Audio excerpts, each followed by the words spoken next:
everyone for coming and for tuning in on your lunch hour for another Career Tip Tuesday. We had so many great responses from us doing this a couple of weeks ago that we thought we would come back. So our Career Tip Tuesdays is just really where we come in during the lunch hour for like 20 minutes and just to really just give you some career tips and kind of empower your work week. So we're so glad that you're here. We see everybody coming in from LinkedIn Live, so we definitely appreciate you all so much for tuning in. And for those of you who don't know what Black Career Women's Network are, we are a career development organization that supports the professional development of Black women. Since 2012, we have been empowering hundreds of Black women across the country to help them to create the change they want to see in their careers. And this is what this is all about, is to help everyone to helping us sisters to be able to support themselves in their elevation of their careers. So glad to be here with you guys. We'll give you information how to connect with us later on after we are done. All right. So today, Career Tip Tuesday, I'm going to go here to this section and we're going to be talking about being a fierce self-advocate at work. Okay. How to advocate for yourself and how to speak up for yourself at work. So, again, we are packing in a lot for this 20-minute, 30-minute time that we're going to be with you guys. We're going to be packing in a lot. So again, feel free. Oh, greetings, Elle Crawley. She says, greetings, Sherry and Makita. So welcome. So glad to see a lot of you here. Make sure you guys connect with us on LinkedIn. I know you guys are on our page, but connect with us as well. Yes, please do. Dr. Melissa is from Sweden. Hello from America. I see Ebony. Thank you for joining us. She says hello from Mississippi. I love that from Sweden. It's amazing. Oakland, California. Hi, everyone. All right. And we're also going live from our actual app as well, too. So we have members who are inside of our app who are live. We have Javonda, Tanisha, and Carla and Sierra who are watching live within our apps. We want to welcome them as well. All right. So again, we're going to be talking about being a fierce self-advocate and working up for yourself. So to start this off, we're going to talk about what does self-advocacy mean? So what do you think it means, Makita? What does self-advocacy mean? And anybody can jump in and share comments too. But what does self-advocacy mean? Well, first, self-advocacy, self, me, myself, you, yourself, and advocacy, just being proactive and sharing your thoughts and feelings and what you want. So that sort of proactivity. Also, making sure you ask for what you want. You know what you want. The others don't, believe it or not. Most people do not know what you want to do. So you're going to have to let them know what you want. But also know your rights and speak up for them. You know how you want it. You know how you want to be treated, and speak up for that when you know that you are not receiving how you want to be treated. No, I like that. And I think, again, we got a couple of examples that we're going to share from self-advocacy. So here's one. All right. Number one is share your thoughts and feelings. All right.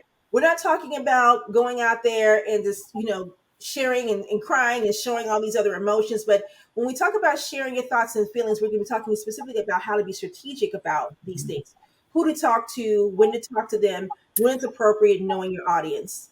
Yes, you have to know you cannot tell everybody. Everybody's not your friend at work. And Sherry's done another webinar about that. Not everybody is your friend at work. So know who you need to share these things about because it is being strategic. It is about being strategic. Yep. And number two is asking for what you need and what you want. And I think this is where we're going to spend some time, right? Because this is where people get stuck. I think we may know how to share our thoughts and feelings with people, but sometimes we do not know how to ask for what we need and what we want. And what we need and what we want are two different things as well. So again, when it comes to your career, you have to think about what is it you need and what do you want. And there's a difference with that. And we're going to talk about that as well. And then the third one is knowing your rights and speaking up for them. Because I think sometimes we forget that we do have rights as employees, you know what I mean? Or leaders in our workplace, we do have rights. And we also need to speak up for not just our rights, but for the things that we want and what we need, or what we need to thrive in the workplace, or things that we know that we want to kind of elevate our career progression, right? So understanding what your rights are and then speaking up for them as well. All right. So, oh, we got some comments in here too. I want to make sure we're keeping track of those in here. And then, feel free to ask questions throughout. Again, Yes. that's what we're here for. We got a lot to pack in this time that we're going to be doing the Career Tip Tuesday. So, I know that Miss Jo Lynn says being a leader in your skills, work, and being comfortable in your own presence. Absolutely. Yes. Love This it. is so on point from that. Kimberly says hello from Ohio. So hello. And again, those things are important. And then we're going to talk about the three parts of self advocacy. Okay, I cannot express enough how self advocacy needs to be a part of our everyday being when it comes to not only workplace wellness for us, workplace well being, because that's hugely important, but we also have to know specifically how to do this too. So we're going to talk about that: when to speak up at work, how to speak up at work, and all of those things. But the three parts of self advocacy is one, knowing yourself. Hmm. Two, Yep. two No. is knowing what you need. Mm-hmm. Third one is how to get it. Okay. So knowing yourself, what you need, and how you get it. And we actually do a webinar on this, which is actually called Being a Fierce Self Advocate at Work. We do a webinar on this actually. So we're kind of giving you some snippets from that. But again, knowing yourself, what you need, and how to get it, those are the three parts of self advocacy, right? Hmm. Speaking up is a given, but you, again, knowing yourself helps you to understanding who you are will let you know really if you're the kind of person who can speak up and how to speak up. So again, knowing who you are, what you need, and how to get that, and there are ways to do that. So let's talk about when to speak up at work. Let's spend some time here. All right, so for Makita, for you personally, because everybody has their Hmm. own times, speak when to speak up at work. When do you feel are appropriate times to speak up at work? So there's a couple of different times, right? So, and I also have to know the person. One, I know to speak up when I have an internal, that's not right. And I'm very much a person that will give you a question. Well, what did you mean by that? Hmm. Could you explain a little bit more about this and put it on them, right? It's not everybody is saying something or doing something, to hurt you. It might just be intrinsic or subliminal. So when I have this sort of feeling like something's not right here, I know that that's my time to speak up. Another time that is a good time to speak up is proactively when you know you are looking for, um, a promotion, when you know you're looking for some more money, when you know you need to talk about those health benefits, when you know you need to talk about somebody on the team, you need to begin to have that conversation proactively. So those are the couple of times that I really speak up at work when I'm having this feeling like something's not right, and when I know something needs to change, I need to make a move. What So about you, Sherry? I like that. I think, for me, speaking up at work, I always think about speaking up in real time. That's kind of I'm always like a real time, and sometimes that gets me in trouble.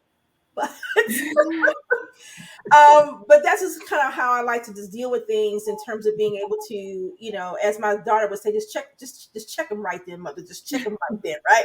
And but I know that I have to be strategic about that. So there are certain times for me that are hugely important when it comes to speaking up at work.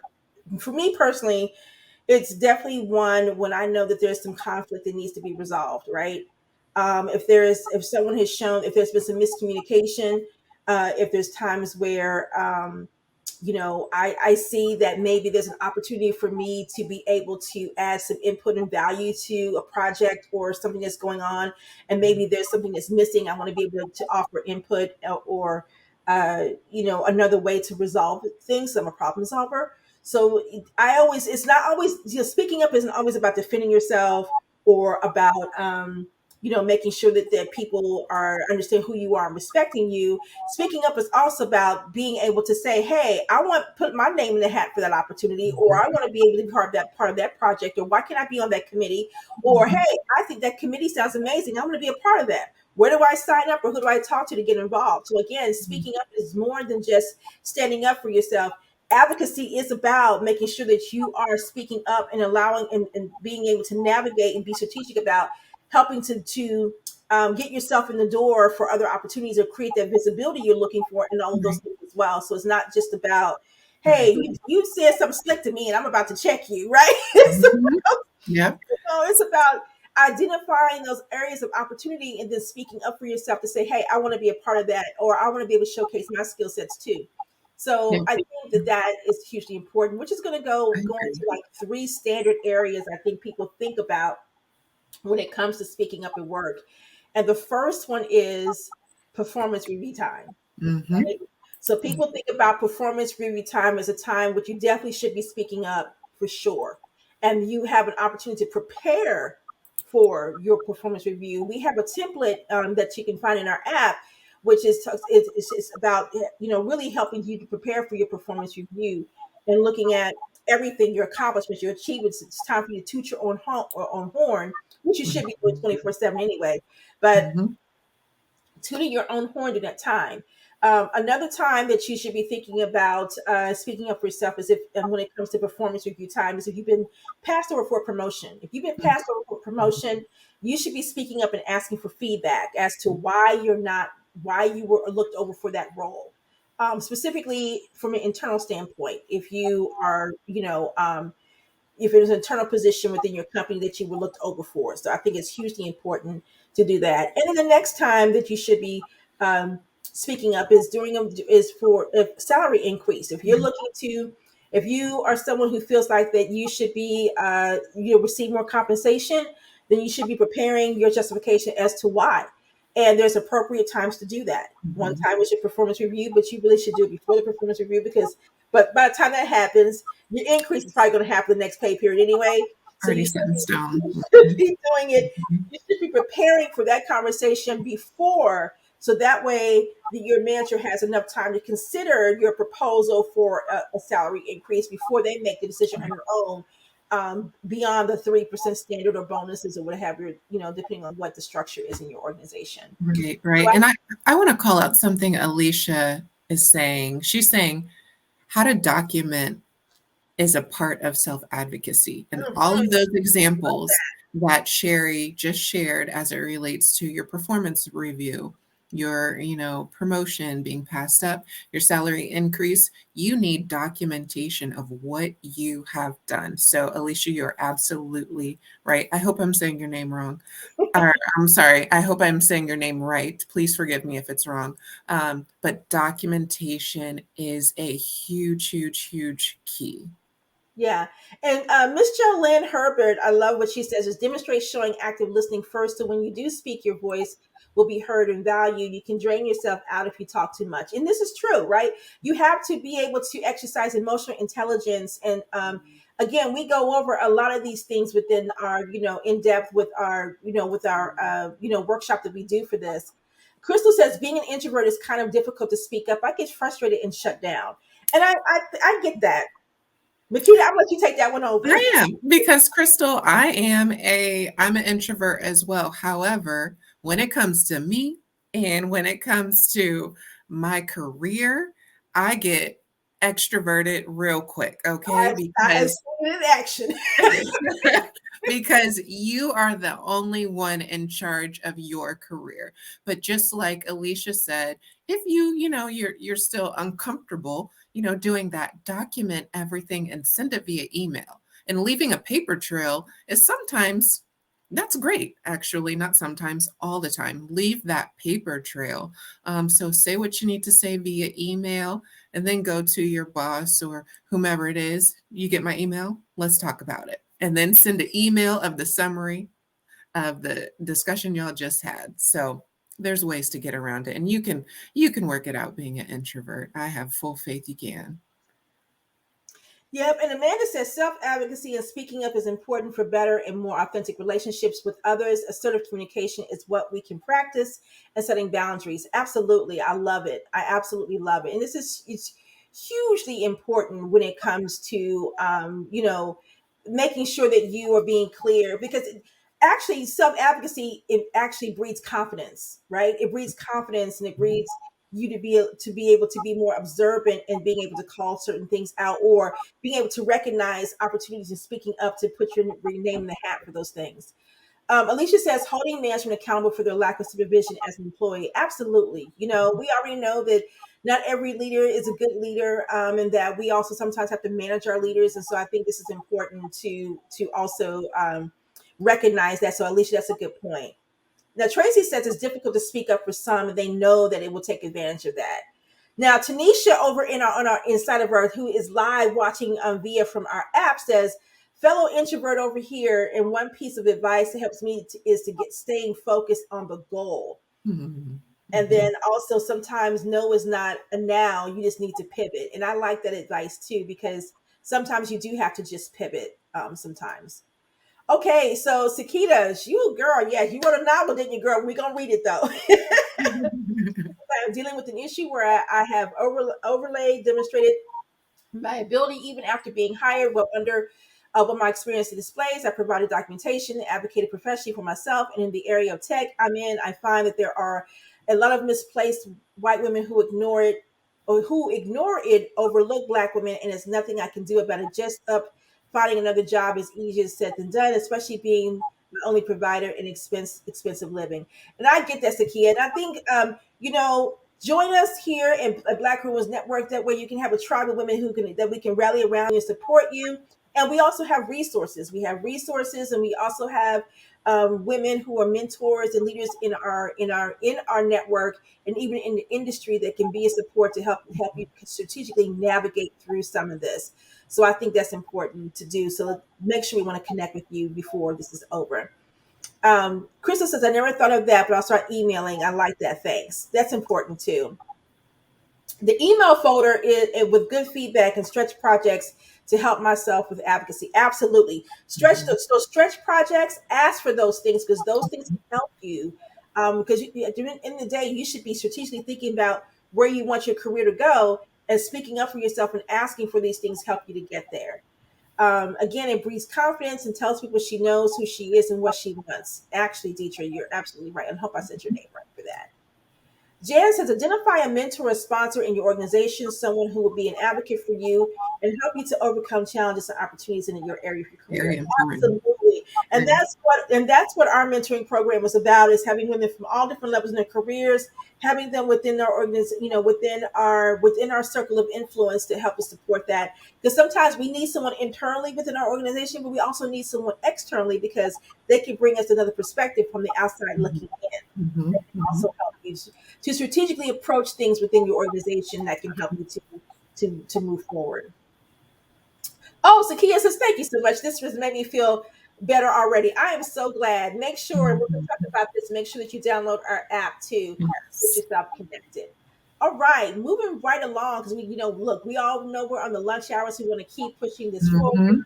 Now, the next one is the time you need to speak up or work is when you experience microaggressions and biases. Now, all of us Mhm. may not experience those. Some of us are working in healthy work environments, but some of us may not, right? And so, for those of you who may not, microaggressions are just those comments that are being made to you that could be subtle. Oh, I didn't know your hair could do this, or just any kind of comment that can make you feel uncomfortable, right, Nikita? Right.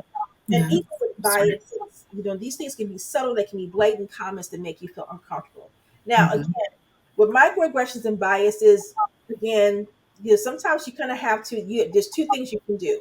One, you can address it in real time, Mhm. strategically, or if you because you want to maybe practice a little bit of emotional intelligence first, and you want to be able to think about strategically how you want to approach this person for what they said, then come back and address that Mhm. directly with them, or if you need to have a third party to intervene, depending on what the Or situation is. or via email.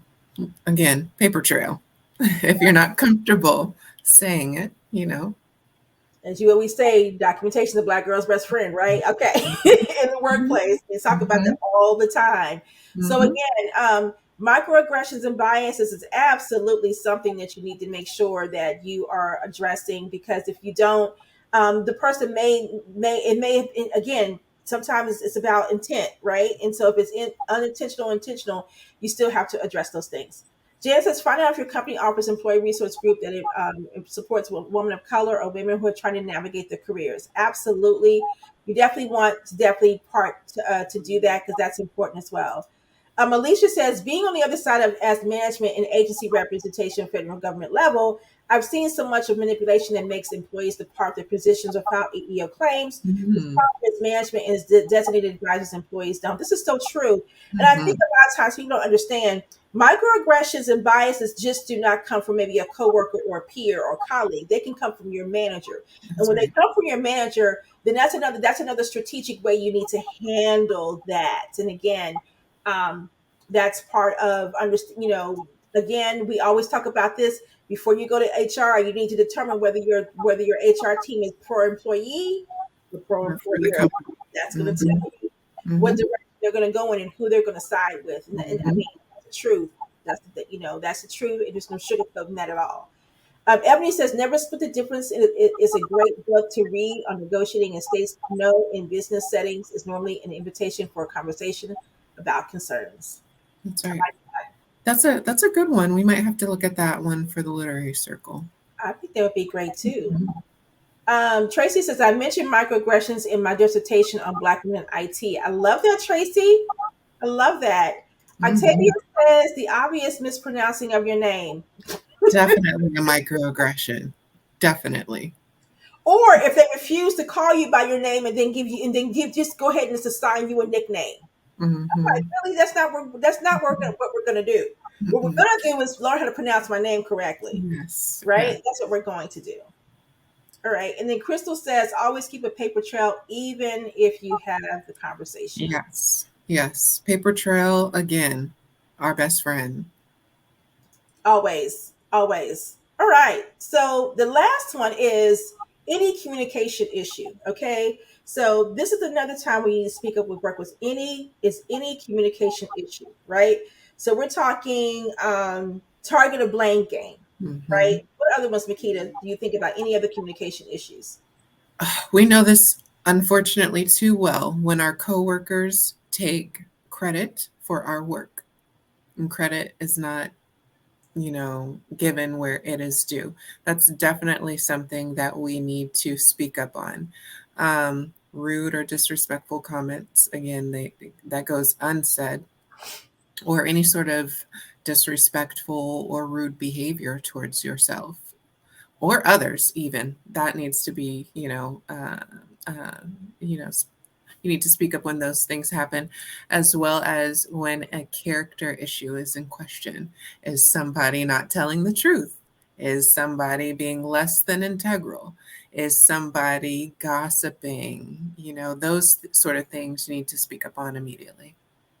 Yeah, I agree. And I think we may not pay attention to the character issues as quickly or often as we should, right? And I think I have this saying, and Makita hears me tells here I talk about it all the time, is that you have to pay attention to the people that you work with, because Mhm. at any given time a culture may be healthy, and depending on who new comes into the culture, whether it's a manager or whether it's a coworker or a peer, can come into the organization and now change. There could be a shift in the culture. It can become toxic based on the person's behavior. So again, you have to pay attention to the people that you work with all the time, because you never know when those things start to shift. And sometimes you'll see that if you're paying attention to their character, it'll show up there first if you're watching. So I Mhm. think that's a good thing to think about when it comes to that. Right. All right. So how to speak up at work. This is a good one. Mhm. Think how to speak up at work is always good. And I always say there's two ways that you can speak up at work. And the first way is, Being direct, right there and in the moment. mhm, Keep your emotions, in check. We don't want to be that angry black woman. We don't want to be labeled as that. But go for the issue right there and then stay calm. but keep your emotions in check. That's definitely one. Um, with that, you got to consider the relationship. Is that a relationship you need to keep? Is that a relationship you want to keep? Or is that a relationship that, God forbid, you're okay letting that one go, right? But you have to think about that strategically. But all of that will help you nip it in the bud. Yeah, and again, in order for you to and think about what is your, you have to, this is in order for you to be direct, you have to know what your personal communication style is, right? If you do not have a direct communication style, this may not work for you. All right. For someone who, direct is for someone who wants to be able to nip it in the bud in real time. And in order for you to do that, you have to be a good communicator. You have to be someone who's a master of their emotions, again, if you're going to do this in directly. And you also have to know who your audience is when you, if you want to practice a direct approach when it comes to to being, because some people are not confrontational, and Mhm. when you're not confrontational, you more than likely will let things slide. And again, if you do that, it can just cause a lot of other things, miscommunication, perceptions, being disrespected or being misused, things like that, because you're not setting that precedent. So I think it's always important that you're clear about your style of communication. And direct is not it. If you have to come back and kind of woo-saw first before Mhm. you approach them, do then do that. Mhm. All right, the next style, um, just for time purposes, is strategic. Mhm. A strategic approach to speaking up at work. And this goes into taking time to woosah and calm Mhm. down and Mhm. think about what you want to say, how you want to say it, who do you strategically want to be involved in the conversation? Is it going to be you and that person one on one directly, or do you feel like you need to have a third party involved for this conversation? Strategically, if you have a strategic type of the strategic approach, documentation Mhm. is Mhm. always necessary, right? Yep. Yep. Yep. That's important. And then again, consulting a third party to kind of come in and strategically help you to have this conversation. And again, it depends on the severity of what you're trying to accomplish too. Mhm. Not severity, but the levels up. Again, I should say. So if it's just you addressing them and saying, "Hey, that comment you just made me feel this way, and I didn't appreciate that." Or if you feel like that this has been an ongoing problem or issue with this person, and you've been letting it slide for a long time, you might need mediation, or you might need to get someone else involved to communicate with Mhm. your manager about what's happening, so you can try to resolve the issue. Either way it goes, you want to be able to resolve it and make sure that you're getting your communication back on track That's right. with each other. So I think that's hugely important to consider, is Mhm. the who and the why, who is your audience, and all those things. Alicia says it's challenging to speak up in virtual meetings too. Yeah, I think it is too. And sometimes, and Nikita knows this, and it's hard to hide my facial expressions. It just is. Those virtual meetings, it's like, okay, if my camera goes off, it's because I got to look this probably not because I don't want everybody to think. You see me flash it back and flash it back on. It's like I just had a look, so I just don't want anybody to see that. Mhm. It's Mhm. so true. You have to think about these things. So again, there's nothing wrong with having a strategic approach, because it gives you an opportunity to kind of reflect on what you need to actually accomplish from the conversation, whether it's a bullet point of things you want to cover or just the incident itself. Octavia says, right, I was emailed by my boss at the heat of the moment in a few uppercase words, laugh. She says, laughing, not okay, no email language. Again, Mm. I've done that before. I have sent something to somebody in all caps, and I was in Ooh. after I was like, "Whew, Oh, shouldn't okay." have did that one. I Mm. was like, "Okay, I can't even come back from that. All I can just go and do is apologize for that." Yes. Yes. And you have Yes. to also know when you're the one who has to stand up and speak up and say, "Hey," and be accountable for if you were wrong as well. So it's always a Mhm. two-way street Mhm. on both sides. Mhm. Mhm.